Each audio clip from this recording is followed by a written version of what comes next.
So what we really want to achieve with Blanchard South Africa is really bringing a different form of leadership into the region. We see that South Africa and the surrounding regions are in desperate need of leaders that can lead with compassion and care and love to really kind of change the narrative of leadership within South Africa. Our goal is not to sell you a product.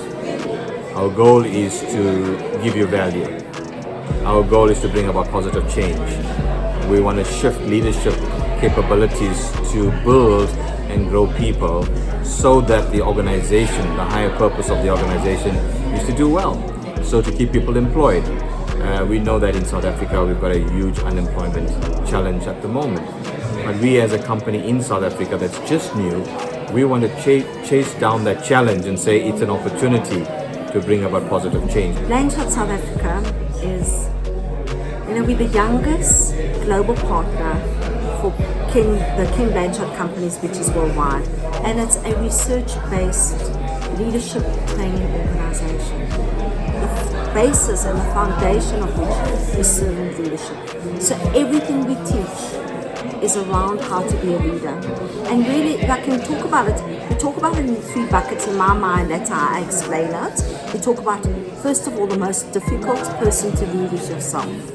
You have access to yourself 24/7, yet often you are the most difficult person to lead. Yeah, so there's probably 2 ways that we serve out Blanchard content into the world. One of them is through corporations, where leaders and employees can really gain benefit from learning the leadership skills that we bring, and the very simple, practical models that we know are research-based, that stood the test of time, and make an impact in the organisations. Equally, we welcome working with individuals and families, church groups, and homes to help them be better leaders, because leadership at home and in communities and in society is equally important outside of large corporations. So people can get access both ways, through corporations or on an individual level.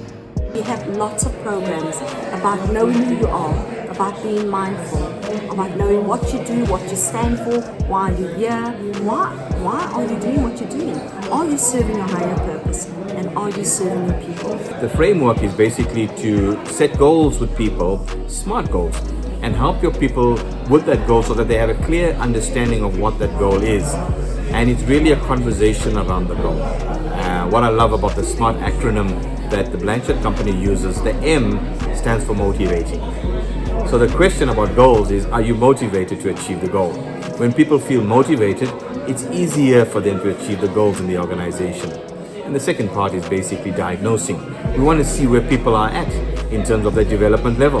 And we look at 2 main components, which is competence and commitment, not just competence. In the world of leadership nowadays, we find companies looking at competence.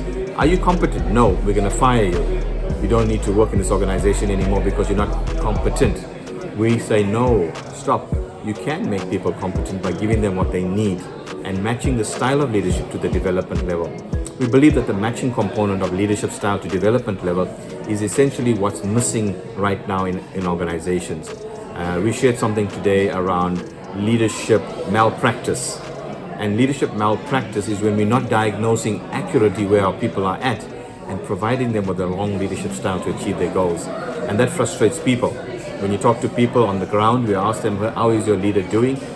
There's frustration, there's demotivation, there's a lack of confidence in people. And therefore we have this big challenge. In South Africa, youth unemployment is a big challenge for us right now.